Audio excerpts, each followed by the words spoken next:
நீங்கள் பார்த்துக் கொண்டிருப்பது உங்கள் விஜய். விஸ்வா, விஸ்வா, எனக்கு ரொம்ப டயர்டா இருக்கு. நீ உன்னோட இந்த ஓட்ட வண்டில என்ன ரொம்ப நேரம் சுத்த வச்சிட்ட. ப்ளீஸ் என்ன வீட்ல டிராப் பண்ணு. ப்ளீஸ் என்ன வீட்ல டிராப் பண்ணு. மாலதி, இந்த நேரத்துல நீ காமெடி பண்ணாத. முதல்ல டாக்டர் பாப்போம், அப்புறமா நம்ம வீட்டுக்கு போலாம். ஓகே, போலாமா? ஏன் விஸ்வா இப்படி பிடிவாதம் பிடிக்கிற? எனக்கு ஒண்ணு இல்லன்னு சொன்னா ஏன் உன் மரமடிக்கு புரியவே மாட்டேங்குது. Are you sure?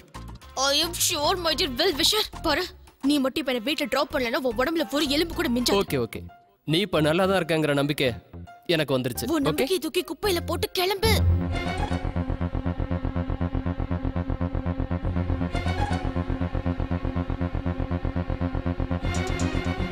வண்டி எடு விஸ்வா, சீக்கிரம் வண்டி எடு, சீக்கிரம்.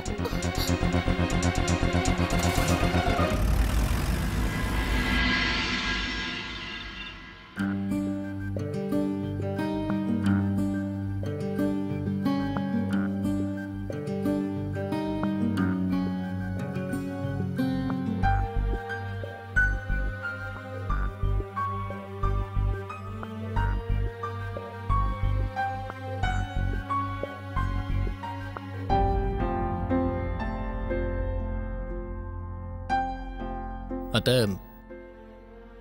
I am sorry. உங்க கோவம் நியாயமானது. உங்ககிட்ட உண்மையை மறைச்சது பெரிய தப்புன்னு இப்பதான் புரியுது அத்த. தெரியாதனமா அந்த மாதிரி ஒரு தப்பை பண்ணிட்டேன். தயவு செஞ்சு என்ன மன்னிச்சிருங்க அத்த. அதை விட என் வாழ்க்கையில பண்ண பெரிய தப்பு என்ன தெரியுமா அத்த? உங்க மனசை காயப்படுத்தினதான். அதுக்காக என் மேல கோவப்படாதீங்க அத்த. மாயா எப்படிப்பட்டவன்னு உங்களுக்கு புரிய வைக்க நானும் முயற்சி பண்ணேன். ஆனா அதுக்கான சந்தர்ப்பமே கிடைக்கல. அதனால என்கிட்ட எதுவும் சொல்லக்கூடாதுன்னு நீ உன் இஷ்டத்துக்கு எல்லாத்தையும் முடிவு பண்ணிட்டல.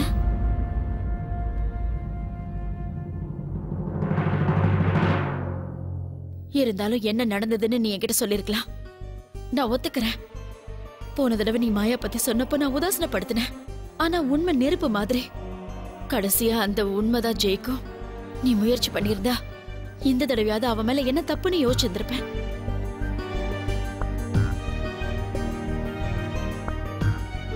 ஆனா என்ன பொருட்படுத்தாம என்கிட்ட இருந்து மறைச்சு எல்லாத்தையும் நீயாவே முடிவெடுத்துட்ட.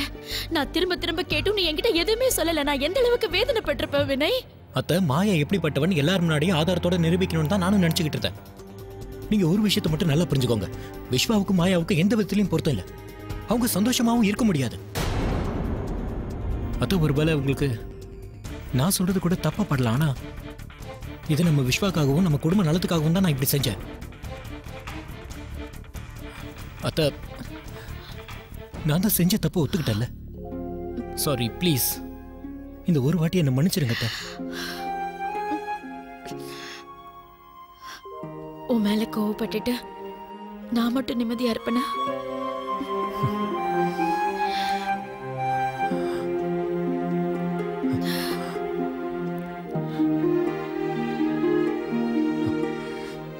தேங்க்யூ அத்த. It's okay Vinay. தேங்க்யூ.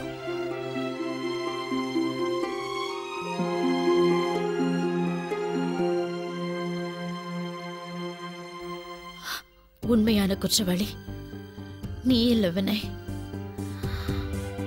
அது யாருன்னு எனக்கு தெரியும். எனக்கு தெரியும். என்னங்க, மாலதி எங்க இருக்கான்னு தெரிஞ்சுதா? அம்மா, ரிசப்ஷன்ல கேட்டு பார்த்தா 24 மணி நேரமா யாருமே மாலத்தின்ற பேர்ல அட்மிட் ஆகலையா? ஐயோ கடவுளே, என் பொண்ணுக்கு ஏன் இந்த மாதிரி எல்லாம் நடக்குது? அழாத, பத்திரமா என்ன பண்றது? கவலைப்படாத. அவ என்ன கஷ்டப்படுறாளோ? உனக்கு ஏதாவது தெரிஞ்சதா? டாக்டர், உங்களுக்கு? டாக்டர் தம்பி, மாலதி விஸ்வா கூட இங்க வந்தாளா? இல்ல பாட்டிமா, நான் ஹாஸ்பிட்டல் ரெக்கார்ட்ஸ் எல்லாத்தையும் செக் பண்ணிட்டேன். மாலதி விஸ்வாவும் இங்க வந்த மாதிரி தெரியல. ஒருவேளை வேற ஏதாவது ஹாஸ்பிட்டல் போயிருப்பாங்கன்னு நினைக்கிறேன். எனக்கு ஒரு விஷயம் தான் புரிய மாட்டேங்குது பாட்டிமா. நீங்க மாலதி எப்படி வெளியே போறதுக்கு அனுமதிச்சீங்க? இந்த மாதிரி சமயத்துல அவ நல்லா ரெஸ்ட் எடுக்கணும். எதுக்காக இப்படி ஊர் சுத்திட்டு இருக்கா? பெரியவங்க உங்களுக்குமா இது தெரியாது? சரி விடுங்க. இப்ப முதல்ல மாலதி எங்க இருக்கான்னு நாம கண்டுபிடிக்கணும். நான் விஸ்வாக்கு ஃபோன் பண்ணி பார்க்கறேன்.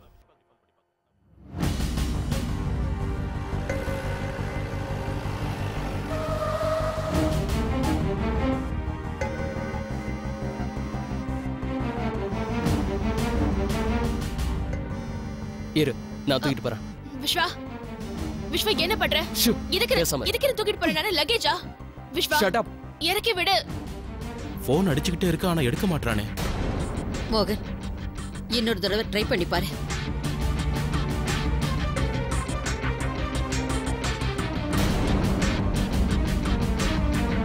ஐயோ கடவுளே, ஒருவேளை விஸ்வாவோட வண்டி ஆக்சிடென்ட் ஆயிடுச்சோ என்னவோ.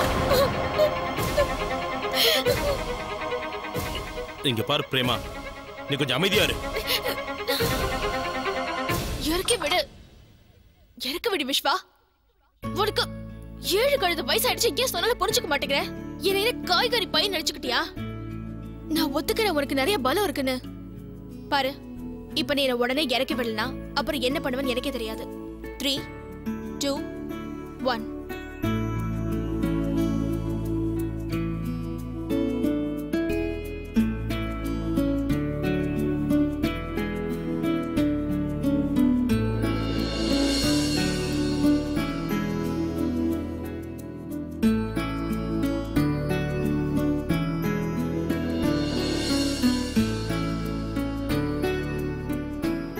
இப்ப புரியுதா ஏன் உன்னை தூக்கிட்டு வந்தானே? பெரிய பயில்மன் மாதிரி பேசுற.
உனக்கு ஏதாவது வேணுமா?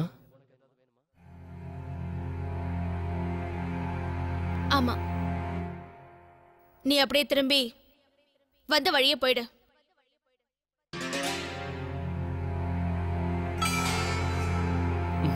அதை தவிர வேற என்ன வேணும்னாலும் கேளு.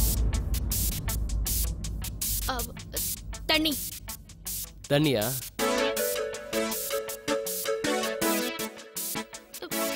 தொண்டை வத்தி போச்சுங்கிற, நீ அப்படியே நின்னுகிட்டே இருக்க. மூளையோட சேர்த்து காசு கெட்டு போச்சா? போய் தண்ணி கொண்டு வா. நீ சரியான பிடிவாதமான பேஷண்ட் தான். சரீரை கொண்டு வர.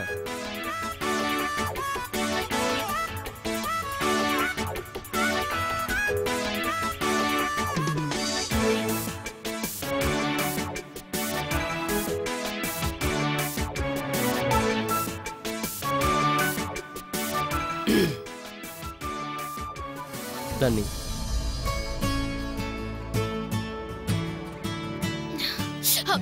வேண்டாம், ஹெல்ப் பண்ண வேண்டாம், நானே எழுந்துக்கிறேன்.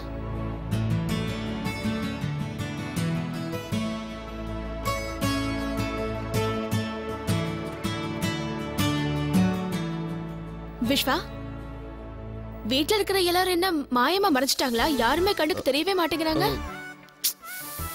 ஓ காட். விஸ்வா, என்ன பண்ணி தொலைச்ச? வந்து அவங்கெல்லாம் ஹாஸ்பிட்டல் போயிருப்பாங்க. என்ன? இந்த சின்ன விஷயத்துக்கு போய் அவங்கள ஹாஸ்பிட்டலுக்கு வர சொன்ன? மேடம், நீங்க மயக்கத்துல இருந்தீங்க. அந்த நேரத்துல அவங்கள ஹாஸ்பிட்டல் வர சொல்லாம போலீஸ் ஸ்டேஷனுக்கு வர சொல்லணும். உனக்கு மயக்கம் தெரிஞ்ச உடனே வீட்டுக்கு கூட்டிட்டு போன்னு சொல்லிட்டேன். அதனால நான் உங்களுக்கு சொல்ல மறந்துட்டேன். இதோ கால் பண்றேன். வெயிட். ஓ 22 மிஸ்ட் கால்ஸ். விஸ்வா, உனக்கு மத்தவங்களுக்கு தொந்தரவு கொடுக்கறத தவிர வேற எதுவுமே தெரியாதா? 23வது மிஸ்ட் கால் வரதுக்குள்ள நீ சித்தப்பாக்கு ஃபோன் பண்ணி நான் நல்லா இருக்கேன்னு சொல்லி, இல்லைன்னா நீ ஹாஸ்பிடலுக்கு போயிடுவே. Okay okay, wait. அங்கிள், நான் மாலத்தியை வீட்டுக்கு கூட்டிட்டு வந்துட்டேன். அவ இப்ப நல்லா இருக்கா. ஓகே. ஹாப்பி?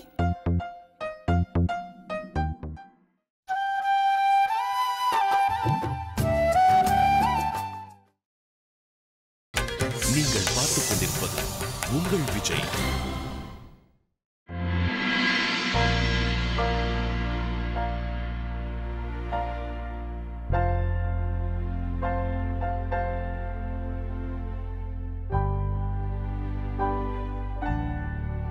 மேடம், சாப்பாடு ரெடி ஆயிடுச்சு. நீங்க 2 பேரும் வரீங்களா?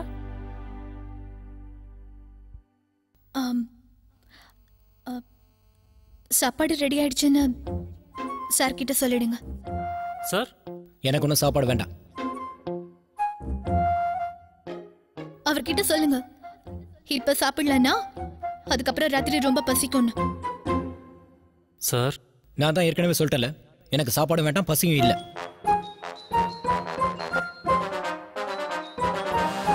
சரி தருண், நீங்க போங்க, நான் வரேன். Okay madam.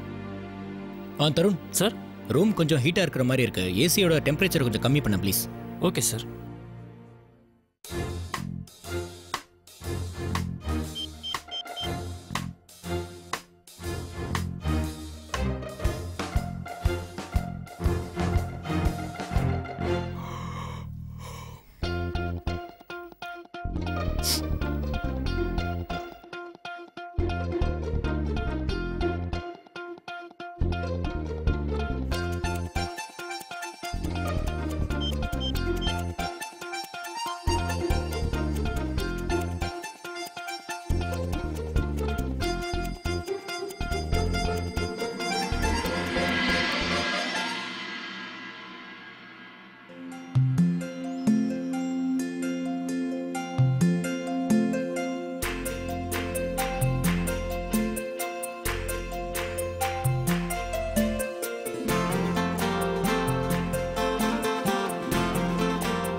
மாலதி, உடம்பு எப்படிமா இருக்கு? மாலதிக்கா, நீ சீக்கிரம் வந்துடுறேன்னு சொல்லிட்டு தானே வெளியில போன. இனிமே உன்னை எங்கேயுமே நான் வெளியே அனுப்ப மாட்டேன், நிச்சயமா மாட்டேன். தாமு, இவ எங்கேயாவது போகணும்னு சொன்னா என்கிட்ட சொல்லு. அப்படி அவ வெளியில போனா உனக்கு தான் உத விழும். சரி பாட்டி, அவ வெளியே போகாம நான் பாத்துக்கிறேன். மாலதிக்கா, உனக்காக நான் சூட ஜிலேபி வாங்கிட்டு வந்திருக்கேன். உனக்கு பிடிக்கும்ல? வேணாண்டா, முதல்ல அவ சாப்பாடு சாப்பிட்டோம். காலையில இருந்து எதுவுமே சாப்பிடல. நான் உனக்காக பாலக் பன்னீர் பண்ணிருக்கேன். உனக்கு ரொம்ப பிடிக்கும்ல? இங்க பாரு மாலதி, உனக்கு எந்த பிரச்சனையும் இல்லல? சித்தப்பா, எனக்கு ஒண்ணும் இல்ல. மாலதிக்கா, ஜீவிதாக்கா போன் பண்ணிருந்தாங்க. நீ எங்கன்னு கேட்டாங்க. இரு, நீ வந்துட்ட நான் உங்ககிட்ட சொல்றேன்.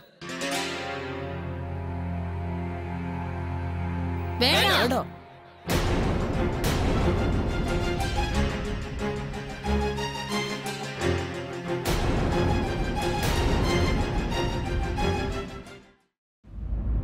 ஒருவேளை விஸ்வாவுக்கு மாலதிக்கு கேன்சர் இருக்கிற விஷயம் தெரிஞ்சு போச்சா? அது ஆக்சுவலி ஜீவிதானியை பத்தி உங்களுக்கு நல்லாவே தெரியும்ல. அவங்க தேவையில்லாம கவலைப்படுவாங்க. சரியாதான் சொல்லியிருக்கேப்பா. அதனாலதான் நாங்களும் சொல்ல வேண்டான்னு சொன்னோம். உனக்கே தெரியும் இல்லையா, மாலதி லேசா இரும்புனாலோ தும்முனாலோ ஜீவிதா ராத்திரி பூரா தூங்க மாட்டா. ரொம்ப லேட் ஆயிடுச்சு அத்தை. சாப்பிடறதுக்கான நேரம் ஆச்சு. நான் போய் எல்லாத்தையும் எடுத்து வைக்கிறேன், நீங்க வந்துடுங்க. சரி பிரேமா, போய் பாரு. மாலதி அக்கா, இரு நான் போய் ஜிலேபி கொண்டு வரேன். சாரி விஸ்வண்ணா, நீங்க வருவீங்கன்னு எனக்கு தெரியாது, அதனாலதான் உங்களுக்கு வாங்கிட்டு வரல. ஒரு பிரச்சனையும் இல்ல, மாலதி அக்கா கிட்ட ஷேர் பண்ணிக்கோங்க. ஆமாடதாமோ, அழையாத விருந்தாளியும் புயலும் முன்கூட்டியே சொல்லிட்டா வரும். நேரங்காலம் தெரியாம இத்து போன வண்டியை வச்சுட்டு ஓட்டிட்டு வந்துருவாங்க. டர் டர்ன்னு. வாய முடு, அதிக பிரசங்கி. விஸ்வா மட்டும் இல்லைன்னா என்ன நடந்திருக்குமோ நினைக்கவே பயமா இருக்கு. நீ இப்படியே கங்கை கரையில மயங்கி கிடந்திருப்ப. விஸ்வா தம்பி, உனக்கு எப்படி நன்றி சொல்றதுன்னு தெரியல. சமயத்துக்கு மாலதியை வீட்டுக்கு கூட்டிட்டு வந்துட்ட. ஆமா விஸ்வா, இன்னைக்கு நீ மாலதியை ஒரு பெரிய ஆபத்துல இருந்து காப்பாத்திட்ட. ஆனா சித்தப்பா, இவர் என்ன காப்பாத்துறதுக்காகவா வந்தாரு? எதுக்கு வந்தாரு கேளுங்க.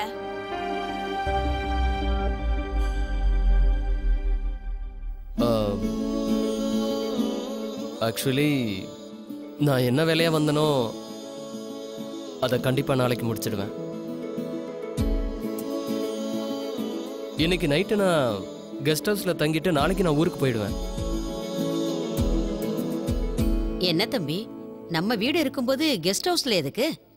ஆமாப்பா, நீ எங்கேயும் போக கூடாது, நம்ம வீட்டுல தான் நீ தங்கணும். அங்கிள், அது வந்து விஷயம் என்னன்னா, என்னோட கிளைண்ட் கெஸ்ட் ஹவுஸ்ல ரூம் புக் பண்ணிட்டாரு. ஸோ நான் அங்கே தங்கலைன்னா அவர் தப்பா எடுத்துப்பாரு. நான் அங்கேயே ஸ்டே பண்ணிக்கிறேன். சரி, வேலை விஷயங்கிற ஒன்று நாங்கள் எப்படி தடுக்க முடியும்?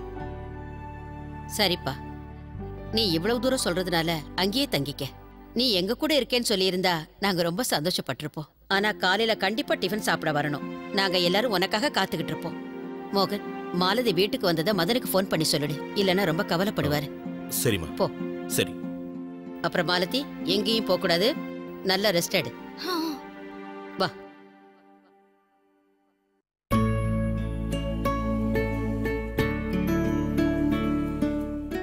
ஆமா பார்ட்னர், எனக்கு ஒரு விஷயம் சொல்லு.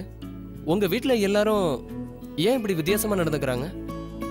அப்படின்னா நான் எதுக்காக கேக்குறேன்னா, உனக்கு ஏதோ பயங்கரமான வியாதி வந்த மாதிரி பயப்படுறாங்க.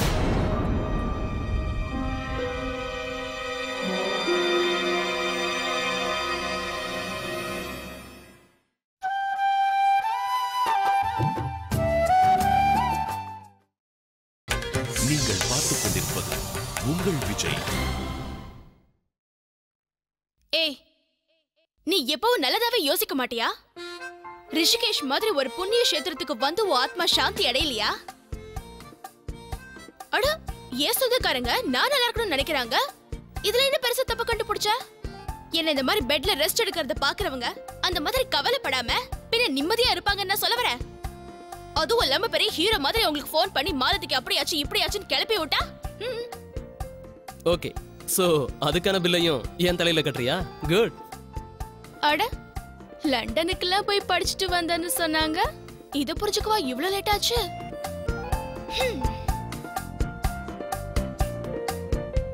மாலதி, நான் உன்கிட்ட கொஞ்சம் பேசணும். எப்ப பார்த்தாலும் ஏதாவது பேசி தொல்லை கொடுத்துக்கிட்டே தானே இருப்பேன். வெறும் 15 நிமிஷம் கொடுத்தா போதும். என்ன சொல்ல வரேன்னு புரியுதா? புரியுது. நான் ஒன்னும் செவிடில்ல. ஆனா இப்ப வேணா பார்ட்னர் ப்ளீஸ். அப்போ நாளைக்கு பேசட்டுமா?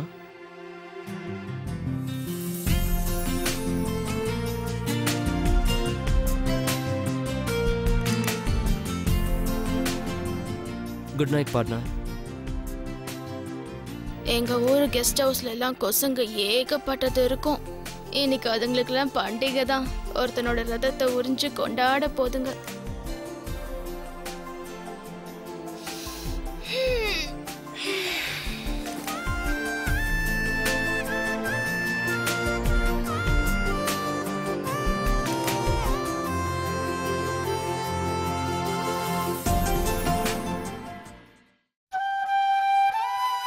ஆ